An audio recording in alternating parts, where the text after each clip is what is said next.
నీ మైండ్ ని నువ్వు టైం ట్రావెల్ చేపిస్తేనే నీకు స్ట్రెస్ అనే విషయం వస్తుంది. అది నీకు తెలుసా? ఎప్పుడైతే నీ మైండ్ ప్రతిసారి పాస్ట్ లో స్టక్ అయిపోయి ఉంటుందో అప్పుడే నీకు డిప్రెషన్ వస్తుంది. ఒకవేళ నీ మైండ్ ఫ్యూచర్ లోకి వెళ్తుంది అంటే అప్పుడు నీకు యాంగ్జైటీ వస్తుంది. కానీ ఖచ్చితంగా గుర్తుపెట్టుకోండి, టైం అసలు ఎగ్జిస్ట్ కాదు. నువ్వు ఎలా అనుకుంటావో అది అలా అస్సలు ఉండదు. యాక్చువల్ గా చెప్పాలంటే పాస్ట్ ఉండదు, ఫ్యూచర్ ఉండదు. అయినా గానీ మన మైండ్ ప్రతిసారి ఈ ఇమాజినరీ లైన్ లోనే ట్రావెల్ చేస్తూ ఉంటుంది. ఇక ఇక్కడనే మన సఫరింగ్స్ అన్ని పాడైతాయి. నువ్వు ప్రజెంట్ లో బ్రతకడం నేర్చుకుంటే అన్ని ప్రాబ్లమ్స్ వెళ్ళిపోతాయి. ఇంకా ఈ విషయం మీరు వినే ఉంటారు.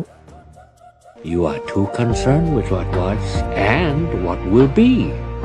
There's a saying, yesterday is history, tomorrow is a mystery, but today is a gift.